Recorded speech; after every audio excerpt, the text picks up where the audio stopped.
तो दिल्ली में पानी का संकट है और इस बीच में सियासत चरम पर है। बीजेपी के साथ साथ अब कांग्रेस भी केजरीवाल सरकार के खिलाफ सड़क पर उतर आई है। दिल्ली के अलग अलग इलाकों में कांग्रेस और बीजेपी मटका फोड़ प्रदर्शन कर रहे हैं। दिल्ली में पिछले कई दिनों से गर्मी का पारा जिस तरीके से बढ़ रहा है उसने दिल्ली के कई इलाकों में पानी की किल्लत बढ़ा दी है। तस्वीरें आप देख रहे हैं, अलग अलग इलाकों में टैंकर से पानी की सप्लाई हो रही है, लेकिन टैंकर्स टाइम पर ना आने की वजह से लोग खासी परेशानी का सामना कर रहे हैं।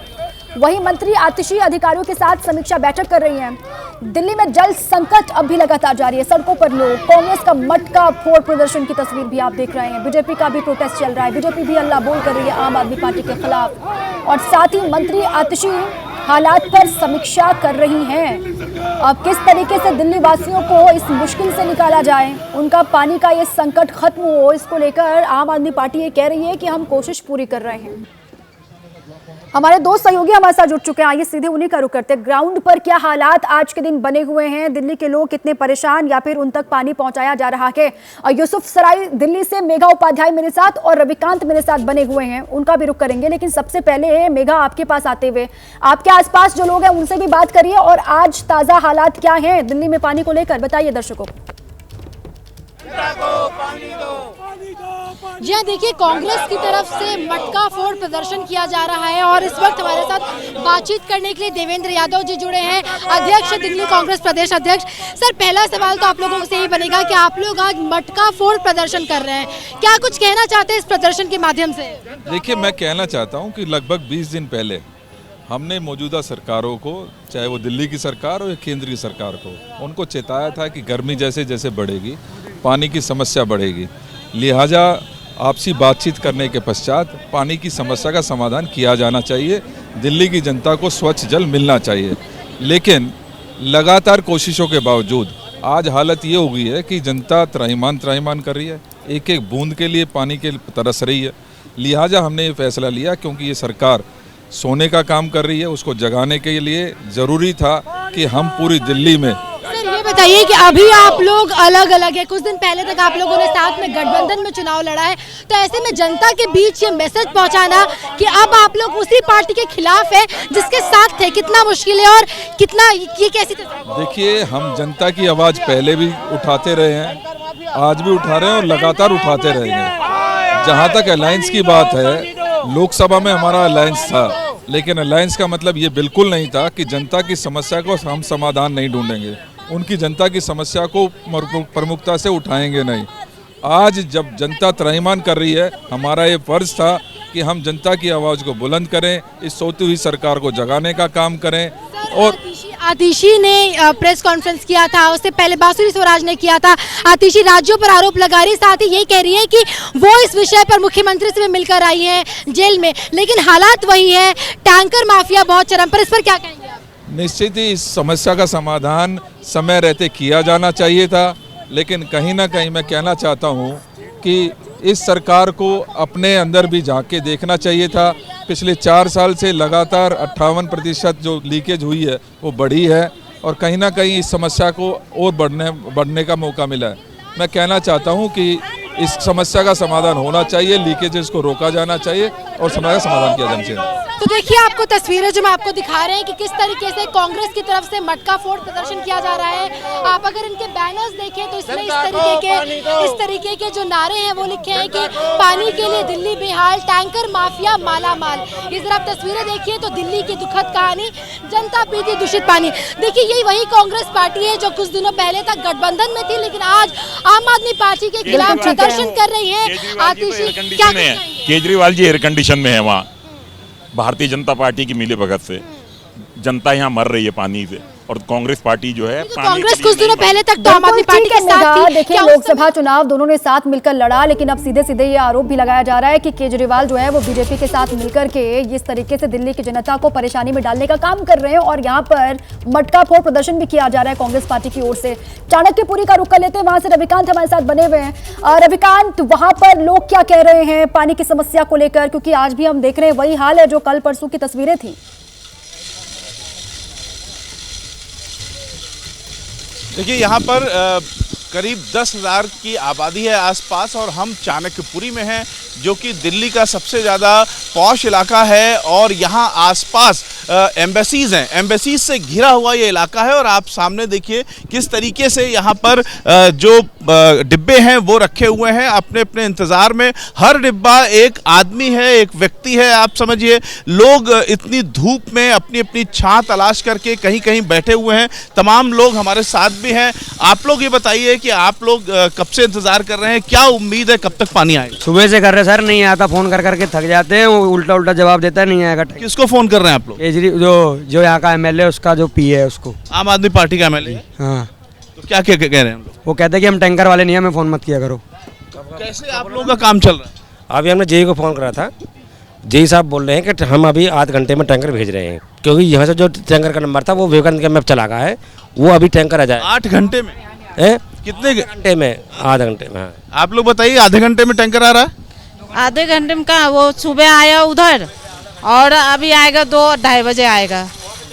और तो एक टैंकर आता है, एक टैंकर से क्या होगा? इतना बड़ा कैंप है, हम लोग को 2 दिन से तो पानी नहीं मिला। जो भी एक टूटी था उससे हम लोग को थोड़ा बहुत पानी मिल रहा था, वो भी आज टूट गया। वो तो इतनी धूप में लोग मान नहीं रहे हैं और अपने अपने जो बर्तन है उसके आसपास मंडरा रहे हैं। क्या आप लोगों का कहना है, क्या उम्मीद है आप लोगों की? उम्मीद क्या, बैठे हुए हैं धूप में, क्या कर सकते हैं? घरों में खाना बनाना कुछ नहीं बना है, अभी पानी के इंतजार में। पानी अभी तक तो आया नहीं है, कभी आता है टैंकर उधर, कभी इधर आता ही नहीं है। पहली बात तो ये छोड़ के बैठी हुई हैं आप लोग? हाँ, ये स्थिति है यहाँ पर। हम देख रहे हैं, आप देखिए सामने एक महिला आ रही हैं जो अपने साथ बर्तन लेकर के आ रही हैं। वहाँ पर बर्तन रखा हुआ है। जगह जगह पर लोग अपने अपने पारी का इंतजार कर रहे हैं कि जैसे ही टैंकर आएगा तो वो अपने अपने बर्तनों में पानी भरेंगे। लेकिन जब टैंकर आता है तो यहाँ पर मार मच जाती है। हर आदमी चाहता है कि उसको पहले पानी मिल जाए, कहीं पानी खत्म ना हो जाए। इस तरीके की जो असम्मानजनक स्थितियाँ हैं पानी को लेकर के वो बनी हुई हैं। लोगों को पानी अगर मिल भी जाएगा तो वो सम्मान का पानी नहीं होगा। जी बिल्कुल ठीक है रविकांत। और देखिए ऐसे में लोग तो उम्मीद कर रहे हैं कि टैंकर्स वहां पर आए तो ये अपनी प्यास को बुझा पाए और होनी तो चाहिए कि पानी की आपूर्ति हो। लेकिन इस पूरे मामले को लेकर जिस तरीके से सियासत हो रही है वो अपने आप में बहुत दुर्भाग्यपूर्ण है। बहुत बहुत शुक्रिया आपका रविकांत और मेघा, आपका भी पूरी जानकारी के लिए। तो देश की राजधानी दिल्ली में जल संकट से लोग बहुत परेशान हैं और इसी समस्या से लगातार लोग त्राहिमाम भी कर रहे हैं। इतनी गहराई गई है ये समस्या, घंटों तक वाटर टैंकर का लोग इंतजार कर रहे हैं और इसके बावजूद लोगों को पानी नहीं मिल पा रहा। हालात ये है कि लोग पानी के टैंकर्स पर चढ़ जा रहे हैं। तस्वीरें आप देख रहे हैं, मामला सुप्रीम कोर्ट तक जा पहुंचा लेकिन इस जल संकट का कोई समाधान अभी तक निकलता हुआ नजर नहीं आ रहा। एक और जहां दिल्ली के लोग बूंद बूंद पानी को तरस रहे हैं, लोगों को पीने के लिए पानी नहीं मिल पा रहा, वहीं लोग सड़कों पर इस तरीके से मारामारी करते हुए आपको नजर आ रहे हैं। ओखला की तस्वीर आप देख रहे हैं, गीता कॉलोनी की तस्वीर आपके सामने, साकेत की तस्वीर है, पटेल नगर की तस्वीर है, चिल्ला गांव की तस्वीर है, जहां पर लोग सड़कों पर अपने बर्तनों के साथ घंटों घंटों टैंकर्स का इंतजार कर रहे हैं। दिल्ली का चाणक्यपुरी पानी की समस्या से इस वक्त जूझ रहा है। जैसे ही टैंकर वहां पर पहुंचा, लोगों में बाल्टी भरने की जंग शुरू हो गई। बाल्टी लेकर लोग इस उम्मीद में वहां पर दौड़ पड़े कि थोड़ा सा पानी अगर उनके हिस्से में आ जाए तो उनके आज के दिन का गुजारा कम से कम हो जाएगा। दिल्ली की पिछले हर दिनों से यही कहानी है। लोगों की जिंदगी में पानी का आसरा केवल टैंकर लेकर आता है। और इस वक्त हम संजय कैंप पे हैं, जहाँ की अगर आपको तस्वीरें दिखाएं तो यहाँ पर जो टैंकर है सुबह 8 बजे पहुंच चुका है और इसके पीछे जो लोग दौड़ रहे हैं, और जरा आप देखिए तो ये तस्वीर बहुत कुछ बयां कर रही है। किस तरीके से टैंकर से लोग यहाँ पर टैंकर में पानी लेने के लिए पहुंचे हैं। जरा आप कतार यहाँ पर देखें तो आप ये तस्वीर जो है खुद में बहुत कुछ बयां कर रही है। लोग पूरा गाड़ी के ऊपर चढ़ के अपने पाइप जिसके माध्यम से वो यहाँ पर पानी लेंगे उस पाइप को कनेक्ट कर रहे हैं। और सोसाइटी यानी कि जो इलाका है इसमें मात्र एक नल है जिसकी तस्वीर अभी हम आपको दिखाएंगे। और इस नल में देखिए तो ये नल भी ठप पड़ा हुआ है। कल इसकी तस्वीरें हमने दिखाई थी आपको कि ये नल बंद हो गया था और जिसके बाद आज ये नल बन नहीं पाया है। और उसके बाद एक मात्र सहारा जो ये टैंकर है, 2 टैंकर इस वक्त सुबह सुबह यहाँ पर इस सोसाइटी में पहुंचा है और तमाम जो लोग हैं वो यहाँ पर पानी लेने के लिए पहुंच गए। तो कैसे आपको पानी कैसे मिलेगा? कल भी नहीं मिला पानी, आज भी रिटेक चले जाएंगे। अरे तो आप कल कैसे, फिर यहाँ तो नल भी खराब हो गया, कैसे काम करेंगे आप? विभाग के लाए एक डिब्बा पीने के लिए, खाना बनाने के लिए, बस उतना ही पानी मिला? बस इतना ही मिला। यहाँ तो बहुत भीड़ है, रोज ऐसी ही रहती है? यहाँ रोज ऐसी भीड़ रहती है। तो रोज पानी तो मिल भी नहीं पाता होगा? 1-2 डिब्बा मिल जावे जो टोटी खराब है गई। अब तो नल भी खराब हो गई ना। देखिए ये हाल है यहाँ पर, क्योंकि लोगों को पानी मिल नहीं पाता। जिनके पास पाइप है वो किसी तरीके से लड़ के जंग में पहुंचते हैं और पानी लेते हैं। ये तस्वीरें मैं आपको संजय कैंप जो कि चाणक्यपुरी में है वहां की दिखा रहे हैं। और हर दिन यही जंग रहती है, क्योंकि एक लौता नल जो यहाँ पर है वो भी खराब पड़ा है। अब लोगों की उम्मीद केवल टैंकर है, या तो नल जल्द से जल्द बनाया जाए या तो टैंकर सही समय पर आता है तो उनका गुजारा होता है। कैमरा पर्सन सुनील पांडे के साथ मैं मेघा उपाध्याय, एबीपी न्यूज़, दिल्ली। कहते हैं ना कि बिन पानी सब सून। अब बिना पानी के दिल्ली वाले कैसे गुजारा कर रहे होंगे इसका अंदाजा आप लगा सकते हैं। और इस बीच गाजियाबाद से बड़ी खबर है। गाजियाबाद के औद्योगिक क्षेत्र में केमिकल फैक्ट्री में भीषण आग लगी है और ये आग 3 फैक्ट्रियों में वहां पर फैल गई है। दमकल विभाग की कई गाड़ियां वहां पर मौके पर मौजूद। बड़ी जानकारी इस वक्त गाजियाबाद से बड़ी खबर, ये देखिए आप, तस्वीरें भी आपको हम दिखा रहे हैं। औद्योगिक क्षेत्र में केमिकल फैक्ट्री में ये भीषण आग की तस्वीर आपके सामने है, जहां पर ये कहा जा रहा है कि आग 3 फैक्ट्रियों में फैल गई है। दमकल विभाग की कई गाड़ियां यहां पर मौजूद हैं जो आग पर काबू पाने की कोशिश कर रही हैं। शक्ति सिंह गाजियाबाद से मेरे सहयोगी जुड़ चुके हैं और जानकारियों के साथ। शक्ति, अभी आग को लेकर क्या अपडेट है? देखिए, अगर आग के अपडेट की बात की जाए तो अभी तक काबू में नहीं है। आसपास के जिलों से भी जो फायर टेंडर हैं वह बुलाए गए हैं, क्योंकि आग एक फैक्ट्री में नहीं 3 फैक्ट्रियों में फैल चुकी है। पहले एक फैक्ट्री में लगी थी, उसके बाद दूसरी फैक्ट्री में लगी, फिर तीसरी फैक्ट्री में लगी। जो पीछे की तरफ की जो फैक्ट्री है उन्हें लगातार खाली कराया जा रहा है, क्योंकि सभी फैक्ट्रियों की जो दीवार है वह सभी से मिली हुई है। पैकेजिंग बनाने वाली ज्यादातर ये फैक्ट्रियां हैं, क्योंकि पैकेजिंग जो फैक्ट्रियां होती है इनमें केमिकल भी ज्यादा होता है। वहां पर केमिकल भी काफी रखा हुआ है, जिस केमिकल पर काबू पाना अभी कुछ देर तक लगता नहीं कि कुछ घंटों तक, बल्कि कि इस आग पर काबू पाया जाएगा, क्योंकि वहां पर गत्ता फैक्ट्री भी है। गत्ता फैक्ट्री भी इसकी जद में आ गई है। तो कई ऐसी फैक्ट्री है जो इसकी जद में आ गई हैं। और आसपास की अगर बात की जाए औद्योगिक क्षेत्र की, तो वहां पर एक भगदड़ जैसी स्थिति बन गई है। यह लोनी इलाके का ट्रोनिका सिटी औद्योगिक क्षेत्र है। काफी सारी यहाँ पर फैक्ट्रियां हैं और जो ये आग लगी, हालांकि अभी आग के कारणों का पता नहीं चल पाया, लेकिन केमिकल फैक्ट्री से आग। लेकिन शक्ति, लोग तो नहीं है ना अंदर? सभी लोग जो यहाँ इन फैक्ट्रियों में काम करते हैं वो तो सुरक्षित है ना? देखिए, अभी तक ये बताया जा रहा है कि हालांकि इसमें सभी लोग सुरक्षित हैं, लेकिन क्योंकि फैक्ट्रियां हैं अंदर की तरफ ये देखा जाएगा, लेकिन अभी तक कोई भी जनहानि की सूचना नहीं है। हालांकि जो फायर टेंडर है वह नोएडा, गाजियाबाद, हापुड़, बागपत सभी जगह से यहाँ पर जो फायर टेंडर है वह पहुंच चुके हैं। जो आग है वह आग काफी विकराल रूप ले चुकी है। जी बिल्कुल ठीक है। कितना वक्त इसको हो गया शक्ति, और आग को काबू में करने के लिए कितनी फायर फाइटर्स की गाड़ियां वहां पर हैं और क्या कुछ किया जा रहा है आग पर काबू पाने के लिए? देखिए, अभी अगर फायर टेंडर की बात की जाए तो 10 से 15 फायर टेंडर वहां पर मौके पर पहुंच चुके हैं और लगातार क्योंकि जो फायर टेंडर है, एक फायर टेंडर जो पानी है उसे भरने के लिए दूसरा फायर टेंडर तुरंत चला जाता है, तुरंत निकल जाता है। लगातार जो गाड़ियों का जो रनिंग है वह उधर की तरफ दौड़ रहा है। चारों तरफ से जो पानी की मदद है वह भी ली जा रही है। फैक्ट्रियों से जो बराबर की फैक्ट्रियां हैं जो उसकी जद में है, जो लगी हुई हैं, उन फैक्ट्रियों को भी खाली करा लिया गया है। इस समय माना जाए कि 10 से 15 ठीक है, कोशिश लगातार की जा रही है आग पर काबू पाने की, लेकिन अभी तक आग पर काबू नहीं पाया जा सका। के शक्ति ये जानकारी दे रहे हैं। शुक्रिया आपका पूरी जानकारी के लिए शक्ति। अब आगे बढ़ते हुए बात प्रतिपक्ष की। चुनाव नतीजे देश के सामने हैं। पीएम मोदी की सरकार तीसरी बार बन गई है। अब सवाल है कि विपक्ष का नेता कौन बनेगा।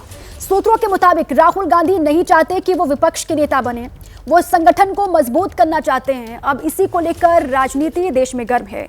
बड़ी खबर आपको बताएं कि नीतीश की पार्टी का कहना है कि कांग्रेस को 99 सीटें आई हैं, इसीलिए राहुल गांधी 99 के चक्कर से डर रहे हैं। पहले राहुल ये तो तय करेंगे कि रायबरेली से सांसद रहेंगे या वायनाड से। वहीं आरजेडी का कहना है कि बीजेपी को राहुल फोबिया हो गया कि राहुल तो पीएम बनने के योग्य हैं, विपक्ष का नेता कौन बनेगा ये कांग्रेस पार्टी तय करेगी।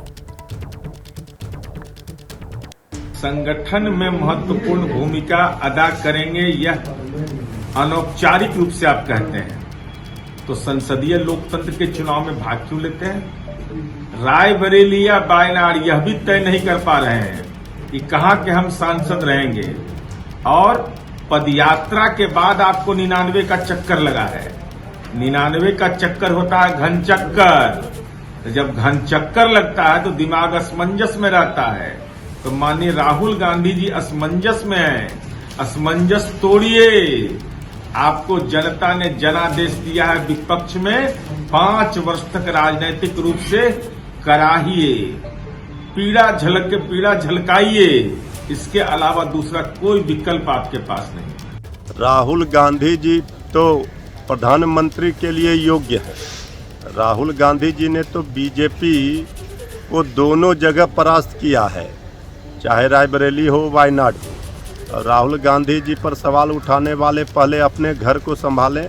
अभी तो सिर्फ फुटबॉल बीजेपी आरएसएस में हो रहा है। राहुल गांधी जी के नाम का जो फोबिया है वो जाहिर नहीं रहा है। सरकारें आएंगी जाएंगी, पार्टियां बनेंगी बिगड़ेंगी, मगर ये देश रहना चाहिए। इस देश का लोकतंत्र रहना चाहिए। भारत रत्न अटल बिहारी वाजपेयी की ये बात इस देश के लोकतंत्र का चेहरा के और 2024 के चुनाव ने एक बार फिर साबित किया है कि भारत का लोकतंत्र कितना मजबूत है। लेकिन चुनाव खत्म होने से जिम्मेदारी नहीं खत्म हो जाती। पहली बार नरेंद्र मोदी गठबंधन की सरकार चला रहे हैं। मोदी के पीएम कार्यकाल में अब तक कोई नेता प्रतिपक्ष नहीं था, क्योंकि कांग्रेस 2014 और 2019 में लोकसभा की कुल सीटों का 10% हासिल करने में फेल साबित हुई थी और इस बार कांग्रेस ने 99 सीटें जीतकर आधिकारिक तौर पर नेता प्रतिपक्ष की कुर्सी हासिल कर ली है। लेकिन यह कुर्सी कांटों का ताज है और जिम्मेदारियों का पहाड़ है। सवाल है कि क्या मोदी के समक्ष राहुल गांधी होंगे नेता विपक्ष?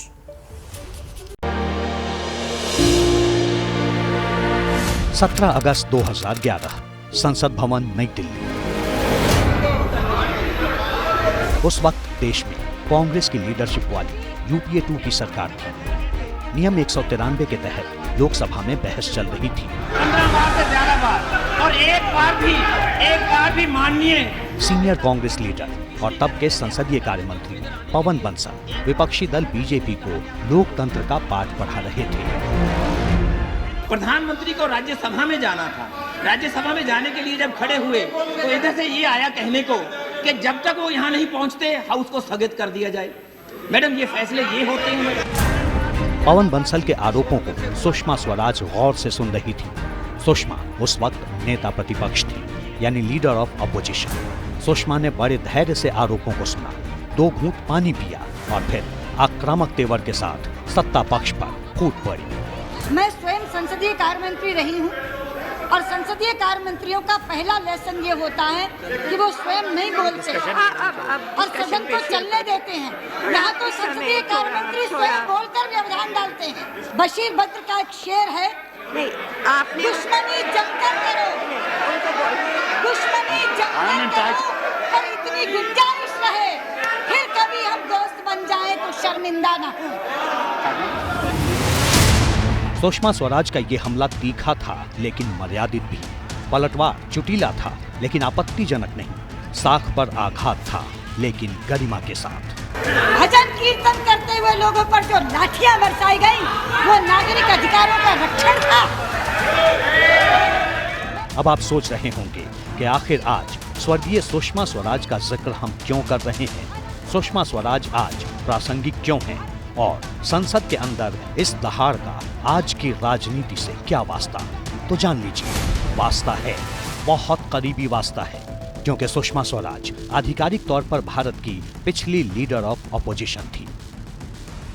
इस बार की संसद बहुत बदल चुकी है। बीते 10 सालों से लोकसभा में लीडर ऑफ अपोजिशन की पोस्ट खाली थी, लेकिन इस बार कांग्रेस ने बेहतर प्रदर्शन किया और लीडर ऑफ अपोजिशन की पोस्ट पर इस बार कांग्रेस का सांसद बैठेगा।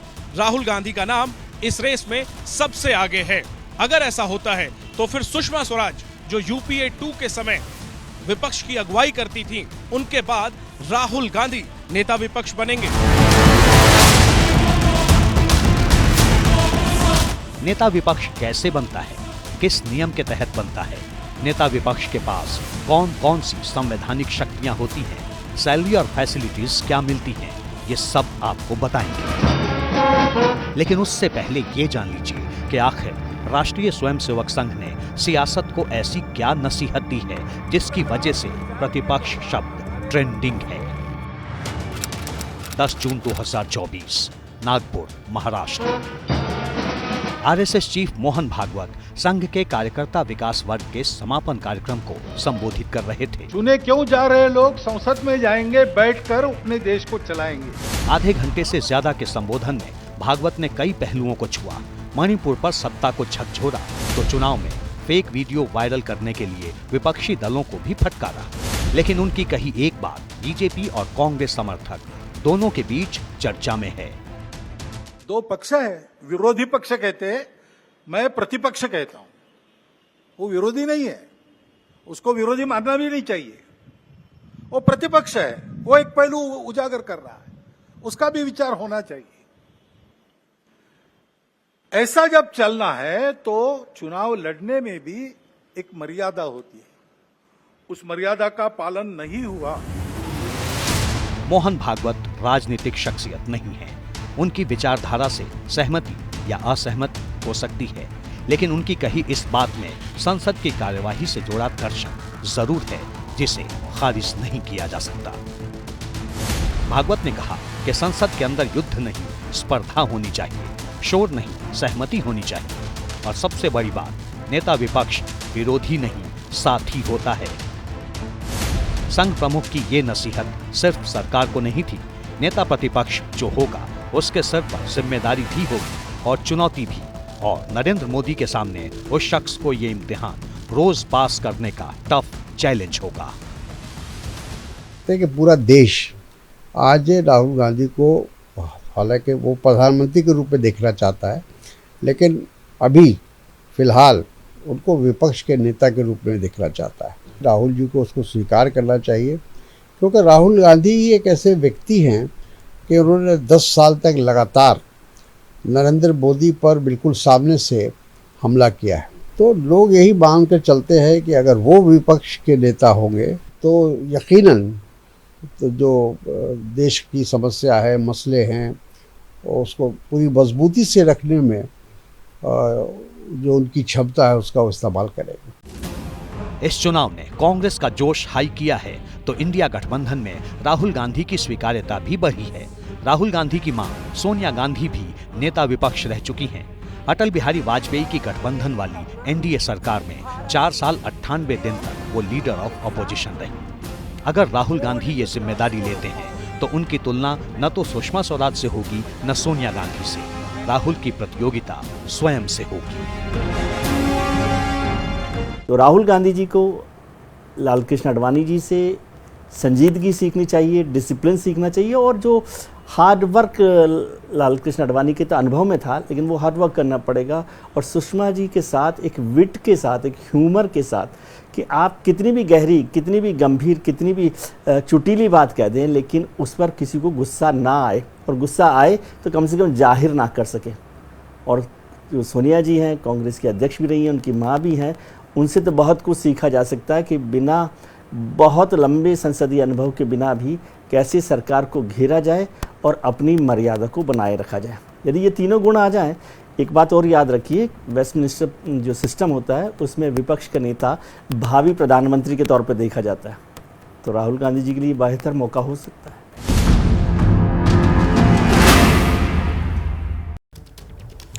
कांग्रेस को मिला जनादेश राहुल गांधी के लिए बूस्टर भी है। कोई शक नहीं कि राहुल विपक्ष के सबसे पॉपुलर लीडर हैं। पैन इंडिया इनकी अपील है, लेकिन संसद के अंदर अगर राहुल गांधी नेता प्रतिपक्ष की हैसियत से बैठेंगे तो उन्हें अपने बेस्ट देना होगा, क्योंकि फिर वो सीबीआई चीफ से लेकर के इलेक्शन कमिश्नर तक के चयन करने वाले पैनल का हिस्सा बनेंगे। सरकार को घेरने की जिम्मेदारी भी राहुल पर होगी और देश हित के फैसलों में सरकार का साथ देने का धर्म संकट भी उनके सामने होगा।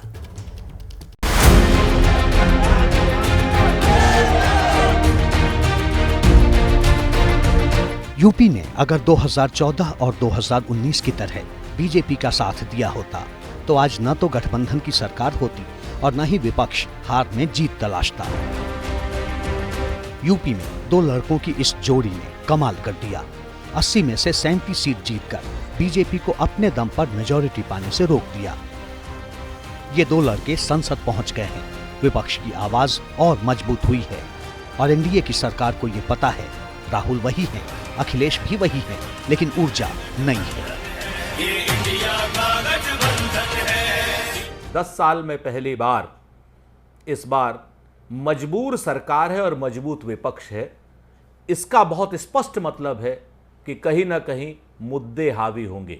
जिस तरीके से इन्होंने व्यक्तित्व को हावी किया था, सिर्फ नरेंद्र मोदी जी की पूजा की जा रही थी भारतीय जनता पार्टी के द्वारा, सदन में भी और सदन के बाहर भी, अब उसका प्रतिकार होगा। लोग मुद्दों पर बात करेंगे। जिस तरह से पिछली लोकसभा में 150 सांसदों को निलंबित कर दिया गया था, संसद के बाहर कर दिया गया था। राहुल गांधी की सदस्यता रद्द कर दी थी। ऐसी वारदातें अब नहीं होंगी, क्योंकि मैं समझता हूं कि प्रधानमंत्री भी समझ जाएंगे कि देश की जनता ने इस चुनाव में भाजपा को 272 का बहुमत नहीं दिया है, और इसमें एक बहुत बड़ा संदेश है। कांग्रेस की नजर राहुल गांधी पर है, लेकिन क्या राहुल ये पद स्वीकार करेंगे? क्योंकि राहुल ने अपने राजनीतिक जीवन में अब तक कांग्रेस अध्यक्ष को छोड़ कोई दूसरी बड़ी जिम्मेदारी नहीं उठाई है। और अगर राहुल गांधी नेता प्रतिपक्ष बनते हैं तो संसद के अंदर उन्हें ऐसी हरकतों से बचना होगा। राहुल विपक्ष के सबसे पॉपुलर फेस हैं, तो ये भी फैक्ट है कि जो भी लीडर ऑफ अपोजिशन बनेगा उसे बीजेपी की attack is the best defence की स्ट्रेटजी का भी सामना करना होगा। अब संविधान को समझने वाले लोगों से जानिए कि आखिर लीडर ऑफ अपोजिशन की पोस्ट होती क्या है और इनको क्या फैसिलिटीज मिलती हैं, और पद संभालते ही कौन कौन सी जिम्मेदारियां इनके साथ जुड़ जाती हैं। नेता प्रतिपक्ष कैबिनेट रैंक का मंत्री होता है, उसे वे सभी सुविधाएं, वेतन भत्ता आदि मिलता है जो एक कैबिनेट मंत्री को मिलता है। उसको संसद में महत्वपूर्ण विषयों पर बोलने का अधिकार प्राप्त है और स्पीकर को उसके इस अधिकार को मान्यता देनी होगी। इसके साथ साथ वह बहुत ही महत्वपूर्ण पदों पर, संवैधानिक पदों पर जो चयन समितियां हैं उसमें भी अनिवार्य रूप से सदस्य हैं, जैसे कि मानवाधिकार के चेयरमैन, सदस्यों का आरटीआई एक्ट के अंतर्गत सीवीसी और इलेक्शन कमीशन के चेयरमैन और सदस्यों का चुनाव जब होता है वो चयन समिति में वह अनिवार्य रूप से सदस्य होता है। इसलिए उसकी जिम्मेदारी बहुत बढ़ जाती है। उसको ये सुनिश्चित करना होगा कि जो चयन हो इन संवैधानिक पदों पर वो पारदर्शी ढंग से हो।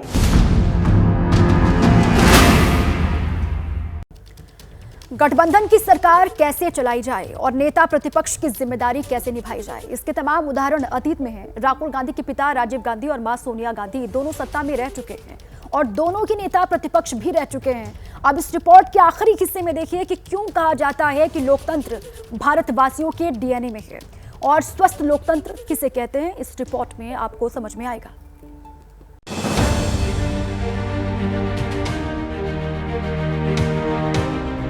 गठबंधन की सरकार और सत्ता के सिंहासन का रवैया उदार। इन दो कसौटियों पर शायद कोई सबसे खरा उतरा है तो वो नाम है अटल बिहारी वाजपेयी का। भारतीय लोकतंत्र के एक कम पढ़े सुने अध्याय को अटल बिहारी वाजपेयी से समझिए कि आखिर क्यों दुनिया के देश भारत की लोकतांत्रिक व्यवस्था के मुरीद हैं। जब जेनेवा में मानवाधिकारों के सम्मेलन में कश्मीर के सवाल को हमारे पड़ोसी ने उठाने का फैसला किया तो फिर उस समय के प्रधानमंत्री श्री नरसिंह राव की नजर मेरे ऊपर गई कि मैं वहां जाकर भारत का प्रतिनिधित्व करूं। हमारे पड़ोसी देश के लोगों को बड़ा आश्चर्य हुआ, वहां के नेताओं को बड़ा ताज्जुब हुआ। किसी नेता ने कहा भी कि भारत का लोकतंत्र विचित्र लोकतंत्र है कि प्रतिपक्ष का नेता अपनी सरकार के पक्ष को रखने के लिए जेनेवा जाता है और एक हमारा प्रतिपक्ष का नेता जो देश के भीतर ही ऐसी कठिनाइयां पैदा करता है जिससे अंतर्राष्ट्रीय बाधाएं और उत्पन्न होती हैं। लोगों ने कहा कि नरसिंह राव जी सरल आदमी नहीं है, बड़े चतुर आदमी हैं। ये मत समझिए कि वो केवल देश की एकता का प्रदर्शन करने के लिए भेज रहे हैं। कहीं कहीं उनके मन में यह भी हो सकता है कि अगर जेनेवा में बात नहीं बनी और खिलाफ प्रस्ताव पास हो गया तो दोष में हिस्सा बटाने के लिए वाजपेयी भी बलि का बकरा बनाया जा सकता है। मैंने इस पर विश्वास नहीं किया और यही विश्वास संसद के अंदर देश देखना चाहता है। पब्लिक सत्ता और विपक्ष के बीच राष्ट्रहित पर, जनहित पर सहमति देखना चाहती है। जिम्मेदारी दोनों तरफ के नेताओं पर बराबर है। 24 जून को नई लोकसभा का पहला सत्र शुरू होगा। 26 जून को लोकसभा स्पीकर भी चुन लिया जाएगा और 27 तारीख को संसद के दोनों सदनों को राष्ट्रपति द्रौपदी मुर्मू संबोधित करेंगी और इन सब से पहले कांग्रेस की तरफ से लीडर ऑफ ऑपोजिशन का नाम सामने आ जाएगा।